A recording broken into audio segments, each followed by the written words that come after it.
പ്രിയ ഉദ്യോഗാർത്ഥി സുഹൃത്തുക്കൾക്ക് പുതിയൊരു ക്ലാസ്സിലേക്ക് സ്വാഗതം. നമുക്കറിയാം, ജാനുവരി മാസത്തിലെ ആനുകാലികങ്ങളുമായി ബന്ധപ്പെട്ട 2 ക്ലാസ് ഓൾറെഡി നമ്മൾ കഴിഞ്ഞു. ഇത് 3ാമത്തെ ക്ലാസ് ആണ്. നിങ്ങൾക്ക് എല്ലാ തരത്തിലുള്ള എക്സാമിനേഷനും പ്രയോജനം ചെയ്യുന്ന ഒരു ടോപ്പിക്കാണ് കറണ്ട് അഫേഴ്സ്. അപ്പോൾ ജനുവരി മാസത്തെ കറണ്ട് അഫേഴ്സുമായി ബന്ധപ്പെട്ട വസ്തുതകളാണ് നമ്മൾ ഇന്ന് പരിശോധിക്കുന്നത്. ആ കറണ്ട് അഫേഴ്സ് നോക്കുന്നതിനോടൊപ്പം തന്നെ അതിൻ്റെ അനുബന്ധ വസ്തുതകളും കവർ ചെയ്യുന്നുണ്ട്. അപ്പോൾ എല്ലാവർക്കും ക്ലാസ്സിലേക്ക് സ്വാഗതം. നമുക്ക് ആദ്യമായിട്ട് നോക്കാനുള്ളത്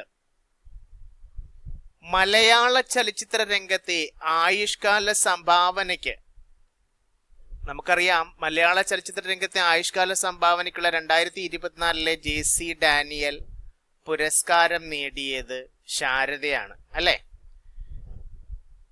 മലയാള ചലച്ചിത്ര രംഗത്തെ ആയുഷ്കാല സംഭാവനയ്ക്കുള്ള 2024 JC ഡാനിയൽ പുരസ്കാരം നേടിയത് സിനിമാ നടിയായ ശാരദയാണ്.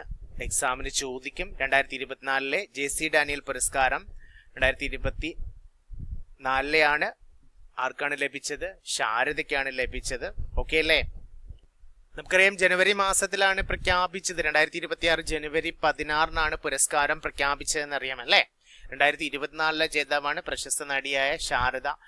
അപ്പോൾ ജനുവരി 25 എന്ത് ചെയ്തു? തിരുവനന്തപുരത്ത് നടന്ന ചടങ്ങിൽ മുഖ്യമന്ത്രി പിണറായി വിജയനിൽ നിന്ന് ശാരദ പുരസ്കാരമൊക്കെ ഏറ്റുവാങ്ങിയിരുന്നു, അല്ലെ? ഈ ബഹുമതി, അതായത് JC ഡാനിയൽ പുരസ്കാരം നേടിയ 32ാമത്തെ വ്യക്തിയാണ്. അങ്ങനെയും ചോദിക്കാം.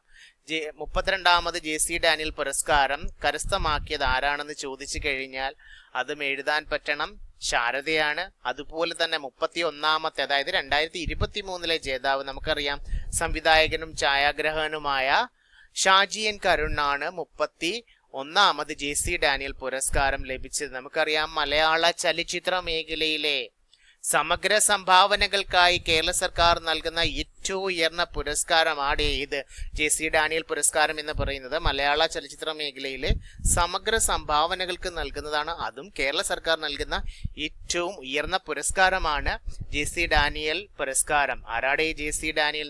നമുക്കറിയാം, മലയാള സിനിമയുടെ പിതാവ് എന്നറിയപ്പെടുന്ന വ്യക്തിയാണ് JC ഡാനിയൽ. അപ്പോൾ ആ JC ഡാനിയലിന്റെ ഓർമ്മയ്ക്കായിട്ടാണ് 1992 ഈ പുരസ്കാരം ഏർപ്പെടുത്തിയത്. ഏതാ? JC ഡാനിയൽ പുരസ്കാരം. 5 ലക്ഷം രൂപയാണ് സമ്മാന തുക. അതിനോടൊപ്പം തന്നെ പ്രശസ്തി പത്രവും ശില്പവും തുടങ്ങിയവയാണ് JC ഡാനിയൽ പുരസ്കാരത്തിന് നൽകുന്നത്. കേരള സംസ്ഥാന ചലച്ചിത്ര അക്കാദമിയാണ് പുരസ്കാരം നിയന്ത്രിക്കുന്നതെന്ന് നിങ്ങൾക്കറിയാം. ആദ്യ ജേതാവ് നിങ്ങളോട് ചോദിച്ചു കഴിഞ്ഞാൽ 1992 മുതലാണല്ലോ നടപ്പിലാക്കി തുടങ്ങിയത്. T വാസുദേവനായിരുന്നു 1992. അപ്പോൾ നമുക്ക് 2023 നമ്മൾ ഓൾറെഡി മനസ്സിലാക്കി, ഷാജി N കരുണും സംവിധായകനും ഛായാഗ്രഹനുമാണ്. അതുപോലെ തന്നെ 2022 TV ചന്ദ്രൻ സംവിധായകനാണ്. അത്രയും കാര്യങ്ങളൊന്ന് അറിഞ്ഞിരിക്കണം. ഓക്കെ അല്ലേ? അടുത്ത ക്വസ്റ്റ്യൻ. കുടുംബശ്രീയുടെ കാർഷിക ഭക്ഷ്യവിഭവങ്ങൾ ആഗോള വിപണിയിൽ എത്തിക്കുന്ന പുതിയ ബ്രാൻഡാണ് K ഇനം എന്നാണ്. കുടുംബശ്രീയുടെ കാർഷിക ഭക്ഷ്യവിഭവങ്ങൾ ആഗോള വിപണിയിൽ എത്തിക്കുന്ന പുതിയ ബ്രാൻഡാണ് K ഇനം. ജപ്പാൻ മസ്തിഷ്ക ജ്വരത്തിന് കാരണമാകുന്ന വൈറസിനെ മനുഷ്യരിലേക്ക് പടർത്തുന്ന കൊതുക് വിഭാഗം. ജപ്പാൻ മസ്തിഷ്ക ജ്വരത്തിന് കാരണമാകുന്ന വൈറസാണ് മനുഷ്യരിലേക്ക് പടർത്തുന്ന കൊതുക് വിഭാഗം ഏതെന്ന് ചോദിച്ചാൽ ക്യുലെക്സ് ആണ്. അറിഞ്ഞിരിക്കണം. ഓക്കെ അല്ലേ? അടുത്തത്, വിദ്യാലയങ്ങളിലെ കുട്ടികളുടെ ശാരീരിക മാനസിക ഉന്നമനം ലക്ഷ്യമിട്ട് ആരോഗ്യ കുടുംബക്ഷേമ വകുപ്പ് നടപ്പിലാക്കുന്ന പദ്ധതിയാണ് അക്ഷരം ആരോഗ്യം പദ്ധതി. പൊതുവിദ്യാലയങ്ങളിലെ കുട്ടികളുടെ ശാരീരിക മാനസിക ഉന്നമനം ലക്ഷ്യമിട്ട് ആരോഗ്യ കുടുംബക്ഷേമ വകുപ്പ് നടപ്പിലാക്കുന്ന പദ്ധതി ഏതാണ്? അക്ഷരം ആരോഗ്യം പദ്ധതിയാണ്. അതുപോലെ തന്നെ കവി K സച്ചിദാനന്ദന്റെ ആത്മകഥയാണ് അവിരാമം എന്ന് പറയുന്ന. എക്സാമിന് ചോദിക്കും. അവിരാമം ആരുടെ ആത്മകഥയാണ്? കവി K സച്ചിദാനന്ദന്റെ ആത്മകഥയാണ്. അതുപോലെ തന്നെ സ്റ്റാർട്ടപ്പുകൾക്ക് പ്രവർത്തന സൗകര്യം ഒരുക്കുന്നതിനായി സംസ്ഥാനത്തെ ആദ്യത്തെ ഡിജിറ്റൽ ഹബ്ബ് ആരംഭിച്ചത് കളമശ്ശേരിയിലാണ്. കൊച്ചിയിലെ കളമശ്ശേരിയിലാണ് സ്റ്റാർട്ടപ്പുകൾക്ക് പ്രവർത്തന സൗകര്യം ഒരുക്കുന്നതിനായി നമ്മുടെ സംസ്ഥാനത്തെ ആദ്യത്തെ ഡിജിറ്റൽ ഹബ്ബ് ആരംഭിച്ചത് കൊച്ചിയിലാണ്, കളമശ്ശേരിയിൽ. ഇനി ഇന്ത്യ ഏത് വർഷത്തോടു കൂടിയാണ് ഭാരതീയ അന്തരീക്ഷ സ്റ്റേഷൻ സ്ഥാപിക്കുന്നത്? 2035 കൂടിയാണ് ഇന്ത്യ ഭാരതീയ അന്തരീക്ഷ സ്റ്റേഷൻ സ്ഥാപിക്കാനായിട്ട് പോകുന്നത്. നമുക്കറിയാം, വന്ദേ മാതരത്തിന്റെ 150-ാം വാർഷികം പ്രമേയമാക്കി 2026 77ാമത് റിപ്പബ്ലിക് ദിന പരേഡ് നമുക്കറിയാം അല്ലെ. ആ 77ാമത് റിപ്പബ്ലിക് ദിന പരേഡിനായി സംഗീതം ചിട്ടപ്പെടുത്തിയത് വന്ദേ മാതരത്തിന്റെ 150-ാം വാർഷികമാണ്. എം കീരവാണിയാണ് അതിന് സംഗീതം 2026 77ാമത് റിപ്പബ്ലിക് പരേഡിനായി സംഗീതം ചിട്ടപ്പെടുത്തിയത് കീരവാണിയാണ്. കീരവാണിയുടെ ചിത്രമാണ് നിങ്ങൾക്ക് ഇവിടെ കാണാൻ പറ്റുന്നത്. നമുക്ക് ഓർത്തിരിക്കണം, എക്സാമിന് ഒരുപക്ഷെ ചോദിക്കാം, 2026 റിപ്പബ്ലിക് പരേഡിന്റെ പ്രധാന പ്രമേയം ചോദിച്ചു കഴിഞ്ഞാൽ 150 years ഓഫ് വന്ദേ മാതരം എന്നുള്ളതാണ്. വന്ദേ മാതരത്തിന്റെ 150 വർഷങ്ങൾ. ഓക്കെ അല്ലേ? കേരളത്തിന്റെ ഏറ്റവും വടക്കേയറ്റത്തുള്ള സംരക്ഷിത വനമേഖലയായ ആറളം വന്യജീവി സങ്കേതം ഇനി മുതൽ അറിയപ്പെടുന്നത്, നമ്മൾ പഠിച്ചിരുന്നു, ആറളം ചിത്രശലഭ സങ്കേതം എന്നാണ് അറിയപ്പെടുന്ന. ആറളം വന്യജീവി സങ്കേതത്തിന്റെയൊക്കെ പേരൊക്കെ മാറ്റിയിരുന്നു. ആറളം ചിത്രശലഭ സങ്കേതം എന്നാണ് അറിയപ്പെടുന്നത്. അതുപോലെ തന്നെ എക്സാമിന് ചോദിക്കാം, 2026 UN എന്തിന്റെയൊക്കെ അന്താരാഷ്ട്ര വർഷമായിട്ടാണ് പ്രഖ്യാപിച്ചത്? 2026 UN എന്തിന്റെയൊക്കെ അന്താരാഷ്ട്ര വർഷമായിട്ടാണ് പ്രഖ്യാപിച്ചത്? എക്സാമിന് ചോദിക്കും. അന്താരാഷ്ട്ര വനിതാ കർഷക വർഷം, അതുപോലെ തന്നെ സുസ്ഥിര വികസന സന്നദ്ധ പ്രവർത്തകരുടെ വർഷം, മേച്ചിൽപ്പുറങ്ങളുടെയും ഇടയന്മാരുടെയും അന്താരാഷ്ട്ര വർഷം. അപ്പൊ 2026 UN എന്തിന്റെയൊക്കെ അന്താരാഷ്ട്ര വർഷങ്ങളായിട്ടാണ് പ്രഖ്യാപിച്ചത്? ഓർത്തെ, അന്താരാഷ്ട്ര വനിതാ കർഷക വർഷം, സുസ്ഥിര വികസന സന്നദ്ധ പ്രവർത്തകരുടെ വർഷം, മേച്ചിൽപ്പുറങ്ങളുടെയും ഇടയന്മാരുടെയും അന്താരാഷ്ട്ര വർഷം. ഒരിക്കൽ കൂടി, അന്താരാഷ്ട്ര വനിതാ കർഷക വർഷം, സുസ്ഥിര വികസന സന്നദ്ധ പ്രവർത്തകരുടെ വർഷം, മേച്ചിൽപ്പുറങ്ങളുടെയും ഇടയന്മാരുടെയും അന്താരാഷ്ട്ര വർഷം. അപ്പോൾ 2026 UN എന്തിന്റെയൊക്കെ അന്താരാഷ്ട്ര വർഷങ്ങളായിട്ടാണ് പ്രഖ്യാപിച്ചതെന്ന് ചോദിച്ചു കഴിഞ്ഞാൽ നിങ്ങൾക്ക് എഴുതാനായിട്ട് കഴിയണം. ഓക്കെ അല്ലേ? എന്നാൽ ഒരു ക്വസ്റ്റ്യൻ നിങ്ങളോട് ചോദിക്കട്ടെ, 2025 UN എന്തായിട്ടായിരുന്നു 4 പ്രധാന വിഷയങ്ങൾക്കായിട്ടുള്ള അന്താരാഷ്ട്ര വർഷമായിട്ട് 2025 പ്രഖ്യാപിച്ചിരുന്നു? നിങ്ങൾക്കറിയാം, അന്താരാഷ്ട്ര സഹകരണ വർഷം, ഇന്റർനാഷണൽ ഇയർ ഓഫ് കോഓപ്പറേറ്റീവ്സ്, സഹകരണ സംഘങ്ങൾ മെച്ചപ്പെട്ട ലോകം കെട്ടിപ്പടുക്കുന്നു എന്നുള്ള, cooperatives build A better world എന്നതായിരുന്നു അതിന്റെ പ്രമേയം. അതായത് അന്താരാഷ്ട്ര സഹകരണ വർഷമായിട്ട് ആചരിക്കുന്നത് 2025. അതുപോലെ തന്നെ international year of glacier preservation, അന്താരാഷ്ട്ര ഹിമാനികളുടെ സംരക്ഷണ വർഷമായിട്ടും ആചരിക്കുന്നത് 2025. അതേപോലെ international year of peace and trust അല്ലെ, അന്താരാഷ്ട്ര സമാധാനവും വിശ്വാസവും, അതിന്റെ വർഷം കൂടിയാണ് 2025. അന്താരാഷ്ട്ര ക്വാണ്ടം സയൻസ് ആൻഡ് ടെക്നോളജി വർഷം കൂടിയാണ് അത്. International year of quantum science and technology വർഷം കൂടിയാണ് 2025. 2024 എക്സാമിന് ചോദിച്ചിട്ടുള്ള അന്താരാഷ്ട്ര ഒട്ടക വർഷമായിട്ട് പ്രഖ്യാപിച്ചത് 2024 അല്ലേ. അതേപോലെ അന്താരാഷ്ട്ര മില്ലറ്റ് വർഷമായിട്ട് 2023 അതറിഞ്ഞ. ഒട്ടകങ്ങൾ, ലാമകൾ, അൽപാകകൾ തുടങ്ങിയ മൃഗങ്ങൾ, അതായത് ക്യാമലിഡ്സ് എന്നാണ് അറിയപ്പെടുന്നത്. അപ്പോൾ ഇവയുടെ ലോകമെമ്പാടുമുള്ള ദശലക്ഷക്കണക്കിന് ആളുകളുടെ ജീവിതോപാധിയിലും പരിസ്ഥിതി സംരക്ഷണത്തിലും ചെലുത്തുന്ന ഇവയുടെ പ്രാധാന്യം തിരിച്ചറിയുന്നതിനും അവയെക്കുറിച്ച് അവബോധം വളർത്തുന്നതിനുമാണ് 2024 അന്താരാഷ്ട്ര ഒട്ടക വർഷം അതല്ലെങ്കിൽ ഇന്റർനാഷണൽ ഇയർ ഓഫ് ക്യാമലിഡ്സ് ആയിട്ട് നമ്മൾ ആചരിച്ചത്. ഓക്കെ അല്ലേ? അപ്പോൾ 2026 അന്താരാഷ്ട്ര വനിതാ കർഷക വർഷം, സുസ്ഥിര വികസന സന്നദ്ധ പ്രവർത്തകരുടെ വർഷം, അതുപോലെ തന്നെ മേച്ചിൽപ്പുറങ്ങളുടെയും ഇടയന്മാരുടെയും അന്താരാഷ്ട്ര വർഷം. അടുത്ത് 2026 64ാമത് സംസ്ഥാന സ്കൂൾ കലോത്സവത്തിന് ജേതാക്കൾ ആരായിരുന്നടേ? നമുക്കറിയാം, വേദി തൃശ്ശൂരായിരുന്നു അല്ലെ. 2026 64ാമത് സംസ്ഥാന സ്കൂൾ കലോത്സവം. കിരീട ജേതാക്കൾ കണ്ണൂരാണ് 2ാം സ്ഥാനത്ത്, ആതിഥേയരായ തൃശ്ശൂരായിരുന്നു 2ാം സ്ഥാനം കരസ്ഥമാക്കിയിരുന്നത്. ഓക്കെ അല്ലേ? അടുത്ത് 2026 64ാമത് സംസ്ഥാന സ്കൂൾ കലോത്സവത്തിൽ ഓൺലൈനായി പങ്കെടുത്ത കുട്ടി എക്സാമിന് ചോദിക്കുക. ഒരു ഇമ്പോർട്ടന്റ് ഫാക്ട് ആണ്. സിയ ഫാത്തിമയാണ് 2026 64ാമത് സംസ്ഥാന സ്കൂൾ കലോത്സവത്തിൽ ഓൺലൈനായി പങ്കെടുത്തത്. അടുത്തത് 12 വർഷത്തിലൊരിക്കൽ നടക്കുന്ന ഹൈന്ദവ തീർത്ഥാടന സംഗമമായ കുംഭമേള നടത്താൻ ഒരുങ്ങുന്ന കേരളത്തിൽ, ഇപ്പൊ നടന്നു കഴിഞ്ഞു അല്ലെ, ഒരുങ്ങുന്ന അല്ലെങ്കിൽ നടത്തിയ കേരളത്തിലെ ക്ഷേത്രം എക്സാമിന് ചോദിക്കും. തിരുനാവായ നവാമുകുന്ദ ക്ഷേത്രമാണ് മലപ്പുറം ജില്ലയിലെ തിരുനാവായ നവാമുകുന്ദ ക്ഷേത്രം. അടുത്തത് അമേരിക്ക സുരക്ഷാ പ്രശ്നം ഉയർത്തി പിടിച്ചെടുക്കാൻ ശ്രമിക്കുന്ന ഡെൻമാർക്കിന് കീഴിലെ അർദ്ധ സ്വയംഭരണ പ്രദേശം ഇമ്പോർട്ടൻ്റ് ആണ്. തിരുനാവായ നാവാമുകുന്ദ ക്ഷേത്രത്തിന്റെ ചിത്രമാണ് നിങ്ങൾക്കിവിടെ കാണാനായിട്ട് സാധിക്കുന്നത്. ഓക്കെ, അമേരിക്ക സുരക്ഷാ പ്രശ്നം ഉയർത്തി പിടിച്ചെടുക്കാൻ ശ്രമിക്കുന്ന ഡെൻമാർക്കിന് കീഴിലെ അർദ്ധ സ്വയംഭരണ പ്രദേശം ചോദിച്ചു കഴിഞ്ഞാൽ ഗ്രീൻലാൻഡ് ആണ്. എക്സാമിന് ചോദിക്കും. ഗാസയിലെ സമാധാന ശ്രമങ്ങൾക്കും ഭരണപരമായ മേൽനോട്ടത്തിലുമായി 2026 ജനുവരിയിൽ നിലവിൽ വന്ന ഗാസ ബോർഡ് ഓഫ് പീസ്. ഈ ഗാസ ബോർഡ് ഓഫ് പീസിന്റെ അധ്യക്ഷൻ ഡൊണാൾഡ് ട്രംപ് ആണ്. നിങ്ങൾക്കറിയാം, കുറേയധികം രാജ്യങ്ങളൊക്കെ അതിലേക്ക് ചേരുകയൊക്കെ ചെയ്തു ഗാസ ബോർഡ് ഓഫ് പീസും. അപ്പോൾ ഡൊണാൾഡ് ട്രംപ് ആണ് ഗാസയിലെ സമാധാന ശ്രമങ്ങൾക്കും ഭരണപരമായ മേൽനോട്ടത്തിനുമായി 2026 നിലവിൽ വന്ന ഗാസ ബോർഡ് ഓഫ് പീസിന്റെ അധ്യക്ഷൻ അമേരിക്കൻ പ്രസിഡന്റായ ഡൊണാൾഡ് ട്രംപ്. അപ്പോൾ ഈ ഗാസ ബോർഡ് ഓഫ് പീസിന്റെ ഇത് പ്രഖ്യാപിച്ചത് ഔദ്യോഗികമായി ഉദ്ഘാടനം ചെയ്തത് ദാവോസിലായി വെച്ചായിരുന്നു. 2026 ജനുവരിയിൽ ദാവോസിലെ ലോക സാമ്പത്തിക ഫോറത്തിൽ വെച്ചാണ് എന്ത് ചെയ്തത്, ഗാസ ബോർഡ് ഓഫ് പീസ് ഉദ്ഘാടനം ചെയ്തത്. ഇതിന്റെ അധ്യക്ഷനായിട്ട് ആജീവനാന്ത ചെയർമാനായി പ്രവർത്തിക്കുന്നതാണ് ആര്, ഡൊണാൾഡ് ട്രംപ്, അമേരിക്കൻ പ്രസിഡന്റ് ആയിട്ടുള്ള ഡൊണാൾഡ് ട്രംപ്. അതുപോലെ തന്നെ ലക്ഷ്യം എന്തായിരുന്നു ഇതിന്റെ, ഈ ഗാസ ബോർഡ് ഓഫ് പീസിന്റെ ലക്ഷ്യം ഗസയിലെ വെടിനിർത്തൽ നിരീക്ഷിക്കുക, പ്രദേശം നിരായുധീകരിക്കുക, തകർന്നടിഞ്ഞ അടിസ്ഥാന സൗകര്യങ്ങൾ പുനർനിർമ്മിക്കുക എന്നിവയാണ് ഗാസ ബോർഡ് ഓഫ് പീസിന്റെ ലക്ഷ്യം. അതുപോലെ തന്നെ ഈ ഗാസ ബോർഡ് ഓഫ് പീസ് പ്രകാരം, അതായത് ഇതിന്റെ ചാർട്ടർ പ്രകാരം ലോകത്തിന്റെ ഏതു ഭാഗത്തുമുള്ള സംഘർഷങ്ങൾ പരിഹരിക്കാനുള്ള വിപുലമായിട്ടുള്ള അധികാരം ഈ സമിതിക്കുണ്ടെന്നാണ് പറയുന്നത്.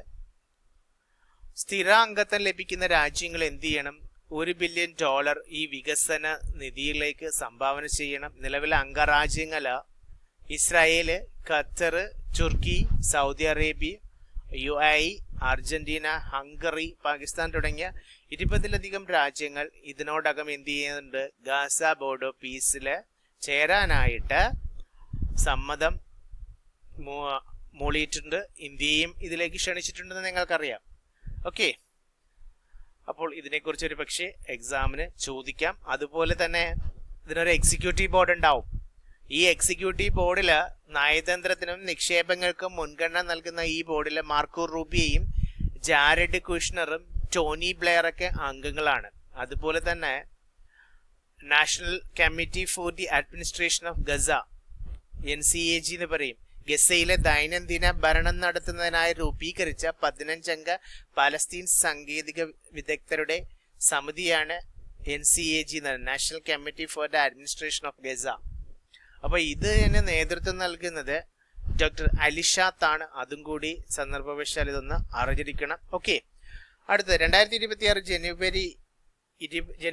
ജനുവരിയില് 25ാം വാർഷികം ആഘോഷിക്കുന്ന സ്വതന്ത്ര വിജ്ഞാനകോശം. നിങ്ങൾക്കറിയാം, വിക്കിപീഡിയയാണ് 2026 ജനുവരിയിലെ 25ാം വാർഷികം ആഘോഷിക്കുന്ന സ്വതന്ത്ര വിജ്ഞാനകോശം.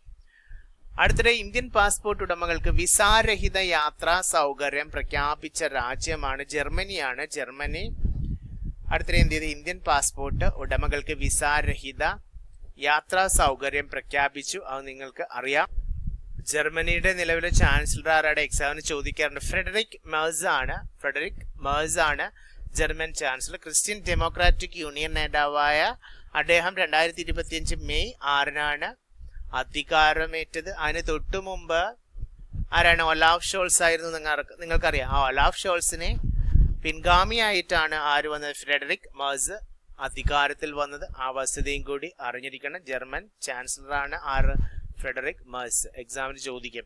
അടുത്ത, മനുഷ്യനെ വീണ്ടും ചന്ദ്രനിൽ എത്തിക്കുന്ന നാസയുടെ ചാന്ദ്ര ദൗത്യമാണ് ആർട്ടമിസ് 2 എന്ന് പറയുന്നത്. അമേരിക്കയാണ് ഈ ദൗത്യം നടത്തുന്നത്. അപ്പോൾ മനുഷ്യനെ ചന്ദ്രനിൽ എത്തിക്കാനുള്ള അമേരിക്കയുടെ ചാന്ദ്ര ദൗത്യം, അതായത് നാസയുടെ ചാന്ദ്ര ദൗത്യമാണ് ആർട്ടമിസ് 2 എന്ന് പറയുന്നത്. ആർട്ടമിസ് 2 ദൗത്യ അംഗങ്ങളിൽ 4 ബഹിരാകാശ സഞ്ചാരികളാണ് ഉള്ളത്. 1 വിക്ടർ ഗ്ലോവർ, 2 നാസയുടെ തന്നെ റീഡ് വൈസ്മാൻ, ക്രിസ്റ്റീന കോക്ക്, അതേപോലെ കനേഡിയൻ ബഹിരാകാശ ഏജൻസിയിലെ ജെർമി ഹാൻസൺ. അപ്പോൾ നാസയുടെ Reid Wiseman, Victor Glover, Christina Koch, Canadian ബഹിരാകാശ ഏജൻസിയിലെ ജെർമൻ ഹാൻസൺ എന്നിവരാണ് ആർടെമിസ് 2 ദൗത്യ.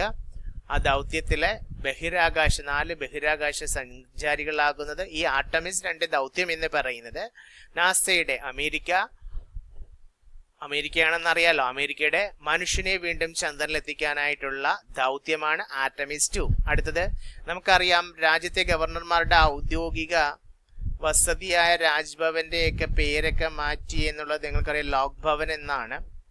അടുത്തത് സ്ത്രീകളുടെ സുരക്ഷയും ശാക്തീകരണവും ലക്ഷ്യമിട്ട് കേരള വനിതാ കമ്മീഷൻ ആവിഷ്കരിച്ച പറന്നുയരാം കരുത്തോടെ. ഓർത്തിരിക്കണം, ഈ പറന്നുയരാം കരുത്തോടെ എന്ന് പറയുന്ന ക്യാമ്പയിൻ ആ ക്യാമ്പയിന്റെ ഗുഡ്വിൽ അംബാസിഡർ മഞ്ജു വാര്യറാണ്. സ്ത്രീകളുടെ സുരക്ഷയും ശാക്തീകരണവും ലക്ഷ്യമിട്ട് കേരള വനിതാ കമ്മീഷൻ ആവിഷ്കരിച്ച ക്യാമ്പയിനാണ് ഏത്? കരുത്തോടെ, പറന്നുയരാം കരുത്തോടെ എന്നുള്ളത്. അതിന്റെ ഗുഡ്വിൽ അംബാസിഡർ മഞ്ജു വാര്യറാണ്. അടുത്ത 2026 ജനുവരിയിൽ പുറത്തുവിട്ട ഹെൻലി പാസ്പോർട്ട് സൂചികയിൽ 1ാം സ്ഥാനം സിംഗപ്പൂരാണ്. ഓർത്തിരിക്കണം, 1ാം സ്ഥാനം 2026 ജനുവരിയിൽ പുറത്തുവിട്ട ഹെൻലി പാസ്പോർട്ട് ഇൻഡെക്സിൽ 1ാം സ്ഥാനം സിംഗപ്പൂർ, 2ാം സ്ഥാനത്ത് ജപ്പാനും ദക്ഷിണ കൊറിയയും. ഹെൻലി പാസ്പോർട്ട് സൂചികയിൽ ഇന്ത്യയുടെ സ്ഥാനം ചോദിച്ചു കഴിഞ്ഞാൽ 80 ഇന്ത്യക്കാർക്ക് 55 രാജ്യങ്ങളിലേക്ക് വിസ രഹിത പ്രവേശനം ലഭിക്കുകയും ചെയ്യും. ഓക്കെ അല്ലേ? അടുത്തത് 2026 റിപ്പബ്ലിക് ദിന പരേഡിൽ CRPFന്റെ പുരുഷ യൂണിറ്റിനെ നയിക്കുന്ന ആദ്യ വനിതാ ഉദ്യോഗസ്ഥയാണ് സിമ്രാൻ ബാലയാണ്. എക്സാമിന് ചോദിക്കും സിമ്രാൻ ബാലയുടെ ചിത്രമാണ് നിങ്ങൾക്ക് ഇവിടെ കാണാൻ സാധിക്കുന്നത്. 2026 റിപ്പബ്ലിക് ദിന പരേഡിൽ CRPFന്റെ പുരുഷ യൂണിറ്റിനെ നയിച്ച ആദ്യ വനിതാ ഉദ്യോഗസ്ഥയാണ് ആര്? സിമ്രാൻ ബാല. അടുത്തത് ആരോഗ്യ പ്രശ്നം നേരിടുന്ന ബഹിരാകാശ സഞ്ചാരി അടക്കമുള്ള 4-അംഗ സംഘവുമായി അന്താരാഷ്ട്ര ബഹിരാകാശ നിലയത്തിൽ നിന്ന് യാത്ര തിരിച്ച നാസയുടെ ദൗത്യമാണ് ക്രൂ 11 എന്ന് പറയുന്നത്. ഓർത്തിരിക്കണം, ക്രൂ 11 ആണ് ആരോഗ്യ പ്രശ്നം നേരിടുന്ന ബഹിരാകാശ സഞ്ചാരി അടക്കമുള്ള 4-അംഗ സംഘവുമായി അന്താരാഷ്ട്ര ബഹിരാകാശ നിലയത്തിൽ നിന്ന് യാത്ര തിരിച്ച നാസയുടെ ദൗത്യമാണ് ക്രൂ 11. അടുത്തത് ഒരു പുതിയ ജില്ല ഉത്തർപ്രദേശിൽ നിലവിൽ വരികയാണ്. ആ ജില്ലയുടെ പേര് കല്യാൺ സിംഗ് നഗർ എന്നാണ്. ഓർത്തിരിക്കണം, എന്താണ് കല്യാൺ സിംഗ് നഗർ. അടുത്തത് പ്രാരംഭഘട്ട ക്യാൻസർ പരിശോധനയ്ക്കായി ആശാവാൻ മൊബൈൽ യൂണിറ്റ് സംവിധാനം സജ്ജമാക്കിയ സംസ്ഥാനം ചോദിച്ചു കഴിഞ്ഞാൽ എഴുതാൻ പറ്റുന്നത് ഗുജറാത്ത് ആണ്. പ്രാരംഭഘട്ട ക്യാൻസർ പരിശോധനയ്ക്കായി ആശാവാൻ മൊബൈൽ യൂണിറ്റ് സംവിധാനം സജ്ജമാക്കിയ സംസ്ഥാനം ഏതാണ്? ഗുജറാത്ത്. അടുത്തത് 2026 ഇന്ത്യ ചൈന അതിർത്തിയിലെ ഗൽവാൻ സംഘർഷം പ്രമേയമാക്കി പുറത്തിറങ്ങുന്ന സിനിമയാണ് ബാറ്റിൽ ഓഫ് ഗൽവാൻ ആണ്.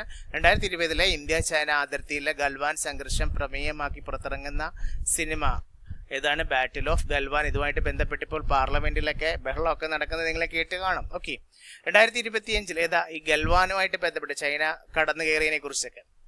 2025 IUCN ഔദ്യോഗികമായി വംശനാശം സംഭവിച്ചതായി സ്ഥിരീകരിച്ച പക്ഷിയാണ് സ്ലെൻഡർ ബിൽഡ് കർലു എന്ന പക്ഷിയാണ് 2025 IUCN ഔദ്യോഗികമായി വംശനാശം സംഭവിച്ചതായി സ്ഥിരീകരിച്ച പക്ഷി. എന്താണ് IUCN? നിങ്ങൾക്കറിയാം, International Union for Conservation of Nature എന്ന IUCN ലോകത്തെ പ്രകൃതി സംരക്ഷണത്തിനായി പ്രവർത്തിക്കുന്ന ഏറ്റവും വലിയ അന്താരാഷ്ട്ര ശൃംഖലയാണ് ഇത് International Union for Conservation of Nature എന്ന IUCN. 1947 ഫ്രാൻസിലെ ഫോണ്ടെയിൻ ബ്ലോയിൽ സ്ഥാപിതമായതാണ്. എവിടെയാണ് 1948 IUCN സ്ഥാപിതമായത്? ഫ്രാൻസിലെ ഫോണ്ടെയിൻ ബ്ലോയിലാണ് സ്ഥാപിതമായത്. ഇതിന്റെ ആസ്ഥാന എക്സാമിന് ചോദിക്കാറുണ്ട്. സ്വിറ്റ്സർലൻഡിലെ ഗ്ലാൻഡ് ആണ് IUCN International Union for Conservation of നേച്ചറിന്റെ ആസ്ഥാനം സ്വിറ്റ്സർലൻഡ് ഗ്ലാൻഡ് അല്ലേ? എന്താണ് ലക്ഷ്യമെന്നറിയാം? ജൈവ വൈവിധ്യം നിലനിർത്തുന്നതിനും പ്രകൃതി വിഭവങ്ങൾ സുസ്ഥിരമായി ഉപയോഗിക്കുന്നുവെന്ന് ഉറപ്പാക്കുന്നതിനും ലോകത്തെ സഹായിക്കാനായിട്ടുള്ള സംഘടനയാണ് IUCN. 1400-ലധികം സർക്കാർ ഇതര സംഘടനകളും അതായത് NGOs അല്ലെ, സർക്കാർ സ്ഥാപനങ്ങളൊക്കെ ഇതിൽ അംഗങ്ങളാണെന്ന് നിങ്ങൾക്കറിയാം. ഇന്ത്യയിൽ ഈ IUCNന്റെ സാന്നിധ്യം 1969 ഇന്ത്യ 1969 IUCNൽ അംഗമാകുന്നത്. 2007 ന്യൂഡൽഹിയിൽ വെച്ച് എന്ത് ചെയ്യുന്നുണ്ട്? IUCN ഇന്ത്യ കൺട്രി ഓഫീസ് സ്ഥാപിതമാകുന്നുണ്ട്. ന്യൂഡൽഹിയിൽ 2007 IUCN ഇന്ത്യ കൺട്രി ഓഫീസ് സ്ഥാപിതമാകുന്നുണ്ട്. അതുപോലെ തന്നെ എക്സാമിന് ചോദിക്കാം. നിലവിലെ IUCNന്റെ പ്രസിഡന്റ് റസാൻ അൽ മുബാറക്. ആര്? റസാൻ അൽ മുബാറക് ആണ് നിലവിലെ IUCN പ്രസിഡന്റ്. അതേപോലെ ഡയറക്ടർ ജനറൽ ആരാണ്? ഗ്രെറ്റൽ അഗിലാർ ആണ് നിലവിലെ ഡയറക്ടർ ജനറൽ. അതും കൂടി അറിഞ്ഞിരിക്കണം. ഓക്കെ അല്ലേ? അടുത്തത്, സുഗതകുമാരിയുടെ സ്മരണയ്ക്കായി സോൾ ലൈറ്റ് ഇന്റർനാഷണൽ ഓർഗനൈസേഷൻ ഏർപ്പെടുത്തിയ പുരസ്കാരത്തിന് അർഹനായത് പ്രഭാവർമ്മയാണ്. സുഗതകുമാരിയുടെ സ്മരണയ്ക്കായിട്ട് ഏർപ്പെടുത്തിയതാണ് സോൾ ലൈറ്റ് ഇന്റർനാഷണൽ ഓർഗനൈസേഷൻ ഏർപ്പെടുത്തിയ പുരസ്കാരമാണ്. അത് അർഹനായത് പ്രഭാവർമ്മയാണ്. അടുത്തത്, സർക്കാർ ജീവനക്കാർക്ക് അവരുടെ അവസാന മാസത്തെ അടിസ്ഥാന ശമ്പളത്തിന്റെ 50% തുല്യമായി പെൻഷൻ ലഭിക്കുന്ന പദ്ധതി ആരംഭിച്ച സംസ്ഥാനം ഇമ്പോർട്ടന്റ് ആണ്, തമിഴ്നാടാണ്. സർക്കാർ ജീവനക്കാർക്ക് അവരുടെ അവസാന മാസത്തെ അടിസ്ഥാന ശമ്പളത്തിന് അടിസ്ഥാന ശമ്പളത്തിന്റെ 50% തുല്യമായിട്ട് പെൻഷൻ ലഭിക്കുന്ന പദ്ധതി ആരംഭിച്ചത് തമിഴ്നാടാണ് അല്ലെ? നല്ലൊരു പദ്ധതിയാണ്. അടുത്തത്, സ്ത്രീകൾക്കും കുട്ടികൾക്കും നേരെയുള്ള അതിക്രമങ്ങൾ തടയുന്നതിനും നിയമസഹായം നൽകുന്നതിനുമായി കുടുംബശ്രീ മിഷന്റെ കീഴിൽ പ്രവർത്തിക്കുന്ന ജെൻഡർ ഹെൽപ്പ് ഡെസ്ക് ആണ് സ്നേഹിത എന്ന് പറയുന്നത്. സ്ത്രീകൾക്കും കുട്ടികൾക്കും നേരെയുള്ള അതിക്രമങ്ങൾ തടയുന്നതിനും നിയമസഹായം നൽകുന്നതിനുമായി കുടുംബശ്രീ മിഷന്റെ കീഴിൽ പ്രവർത്തിക്കുന്ന ജെൻഡർ ഹെൽപ്പ് ഡെസ്ക് ആണ് സ്നേഹിത എന്ന് പറയുന്നത്. അടുത്തത്, IT വിജ്ഞാനാധിഷ്ഠിത മേഖലകളിൽ ജോലി ചെയ്യുന്നവർക്ക് സ്വന്തം വീടിനടുത്ത് ലോകോത്തര നിലവാരത്തിലുള്ള തൊഴിലിടങ്ങൾ ഒരുക്കുന്ന പദ്ധതിയാണ് നമുക്കറിയാം വർക്ക് നിയർ ഹോം പദ്ധതി. അത് ആദ്യമായിട്ട് കൊല്ലം ജില്ലയിലെ കൊട്ടാരിക്കരയിൽ ആരംഭിച്ചു എന്നൊക്കെ നിങ്ങൾക്കറിയാം. അടുത്ത, ദേശീയ ഫിഷറീസ് വികസന ബോർഡിന്റെ NFDB എന്ന് പറയും. ആ ദേശീയ ഫിഷറീസ് വികസന ബോർഡിന്റെ പുതിയ പ്രാദേശിക കേന്ദ്രം സ്ഥാപിതമാകുന്നത് തിരുവനന്തപുരത്താണ്. ഓർത്തിരിക്കണം, തിരുവനന്തപുരത്താണ് ദേശീയ ഫിഷറീസ് വികസന ബോർഡിന്റെ പുതിയ പ്രാദേശിക കേന്ദ്രം സ്ഥാപിതമാകുന്നത്. അടുത്തത്, ഡിമെൻഷ്യ, അൾഷിമേഴ്സ് എന്നിവ നേരത്തെ കണ്ടെത്താനുള്ള കേരള സർക്കാർ പദ്ധതിയാണ് ഓർമ്മത്തോണി. അതിൽ നിന്ന് തന്നെ അറിയാൻ പറ്റും അല്ലേ? ഓർമ്മയുമായിട്ട് മെമ്മറിയായിട്ട് ബന്ധപ്പെട്ടതാണല്ലോ ഡിമെൻഷ്യ, അൾഷിമേഴ്സ് എന്നിവ നേരത്തെ കണ്ടെത്താനുള്ള കേരള സർക്കാർ പദ്ധതിയാണ് ഓർമ്മത്തോണി. അടുത്തത്, കായിക പ്രവർത്തനങ്ങളുടെ ഏകോപനത്തിനായി സ്പോർട്സ് ആൻഡ് റിസർച്ച് പ്ലാനിംഗ് വകുപ്പ് ആരംഭിക്കുന്ന ഇന്ത്യയിലെ ആദ്യ സംസ്ഥാനമാണ്. എക്സാമിന് ചോദിക്കും, കേരളമാണ്. കായിക പ്രവർത്തനങ്ങളുടെ ഏകോപനത്തിനായിട്ടാണ് സ്പോർട്സ് ആൻഡ് റിസർച്ച് പ്ലാനിംഗ് വകുപ്പ് ആരംഭിക്കുന്ന ഇന്ത്യയിലെ ആദ്യ സംസ്ഥാനം കേരളമാണ്. അടുത്തത്, നഗരപ്രദേശങ്ങളിലെ 65 വയസ്സിന് മുകളിലുള്ളവർക്കായി സംസ്ഥാന സാമൂഹിക സുരക്ഷാ മിഷൻ വഴി നടപ്പാക്കുന്ന പദ്ധതിയാണ്. 65 വയസ്സെന്ന് പറയുമ്പോൾ തന്നെ അറിയാം, വയോമിത്രമാണ്. നഗരപ്രദേശങ്ങളിലെ 65 വയസ്സിന് മുകളിലുള്ളവർക്കായി സംസ്ഥാന സാമൂഹിക സുരക്ഷാ മിഷൻ നടപ്പാക്കുന്ന പദ്ധതി വയോമിത്രം. അടുത്തത്, ശബരിമല സ്വർണ്ണക്കൊള്ള കേസുമായി ബന്ധപ്പെട്ട് കള്ളപ്പണ ഇടപാടുകൾ അന്വേഷിക്കുന്നതിന്റെ ഭാഗമായി എൻഫോഴ്സ്മെന്റ് ഡയറക്ടറേറ്റ് അല്ലെ ED കേരളം ഉൾപ്പെടെയുള്ള 3 സംസ്ഥാനങ്ങൾ നടത്തിയ വ്യാപക പരിശോധനയ്ക്ക് നൽകിയിരുന്ന പേരാണ്. ആ പേരിൽ തന്നെയുണ്ട് സ്വർണ്ണക്കൊള്ളയായിട്ട് അല്ലെ, ഓപ്പറേഷൻ ഗോൾഡൻ ഷാഡോ എന്നാണ് അതിന്റെ പേര്. എന്താണ്? Operation golden shadow. അടുത്തത്, തോപ്പിൽ ഭാസി ഫൗണ്ടേഷന്റെ തോപ്പിൽ ഭാസി പുരസ്കാരം നേടിയ മാധ്യമ പ്രവർത്തകനാണ്. നമുക്കറിയാം 24 ന്യൂസ് ചാനലിന്റെ എഡിറ്ററായിട്ടുള്ള R. ശ്രീകണ്ഠൻ നായരാണ്. തോപ്പിൽ ഭാസി ഫൗണ്ടേഷന്റെ തോപ്പിൽ ഭാസി പുരസ്കാരം നേടിയ മാധ്യമ പ്രവർത്തകനാണ് R. ശ്രീകണ്ഠൻ നായർ. അടുത്തത്, ഇന്ത്യക്ക് 10 വർഷത്തേക്ക് നമുക്കറിയാം ചാബഹാർ തുറമുഖത്തെ കുറിച്ച് നിങ്ങൾ കേട്ടിട്ടുണ്ടാവും. ഇന്ത്യക്ക് 10 വർഷത്തേക്ക് നടത്തിപ്പ് ചുമതല ചാബഹാർ തുറമുഖം നടത്തിപ്പ് ചുമതല നൽകിയിട്ടുണ്ട് അല്ലെ? ആ ചാബഹാർ തുറമുഖം സ്ഥിതി ചെയ്യുന്ന ഇറാനിലാണെന്ന് നിങ്ങൾക്കറിയാം, ഇറാനിൽ. അടുത്ത, ബ്രിക്സ് രാജ്യങ്ങളുടെ ഒന്നാമത്തെ മാധ്യമ ഉച്ചകോടിക്ക് എക്സാമിന് ചോദിക്കും. ഇമ്പോർട്ടന്റ് ആണ്. ബ്രിക്സ് രാജ്യങ്ങളുടെ ഒന്നാമത്തെ മാധ്യമ ഉച്ചകോടിക്ക് സാക്ഷ്യം വഹിച്ച രാജ്യം ചൈനയാണ്. മാധ്യമ ഉച്ചകോടിക്കാണ്. അടുത്തത്, കാശ്മീരിലെ ഏത് താഴ്വരയ്ക്ക് മേലുള്ള അവകാശവാദമാണ് ചൈന വീണ്ടും ഉന്നയിച്ചത് എന്ന് ചോദിച്ചു കഴിഞ്ഞാൽ ഷാക്സ് ഗാമാണ്. ചാബഹാർ തുറമുഖത്തിന്റെ ചിത്രമാണ് നിങ്ങൾക്കിവിടെ കാണാൻ സാധിക്കുന്നത്. അപ്പോൾ കാശ്മീരിലെ ഏത് താഴ്വരയ്ക്ക് മേലുള്ള അവകാശവാദമാണ് ചൈന വീണ്ടും ഉന്നയിച്ചത്? ഷാക്സ് ഗാം. 38ാമത് കേരള ശാസ്ത്ര കോൺഗ്രസ് നടക്കുന്നത് എറണാകുളത്താണ്. 38ാമത് കേരള ശാസ്ത്ര കോൺഗ്രസ് നടക്കുന്നത്. അപ്പോൾ കൂട്ടുകാരെ, നമ്മൾ ജനുവരി മാസത്തെ ആനുകാലിക വിവരങ്ങളുമായിട്ടുള്ള 3ാമത്തെ ക്ലാസ് ആണ് ഇപ്പോൾ മനസ്സിലാക്കിയത്. നിങ്ങൾക്ക് ഇതിന്റെ തുടർന്നുള്ള ക്ലാസ്സുകളും ഉണ്ടാകും. ക്ലാസ് ഇഷ്ടപ്പെട്ടെങ്കിൽ ലൈക്ക് ചെയ്യണം, കമന്റ് ചെയ്യണം. അതുപോലെ തന്നെ സബ്സ്ക്രൈബ് ചെയ്യാതെ ആരെങ്കിലും വാച്ച് ചെയ്യുന്നുണ്ടെങ്കിൽ ദയവായി സബ്സ്ക്രൈബ് ചെയ്യണം. Thank you.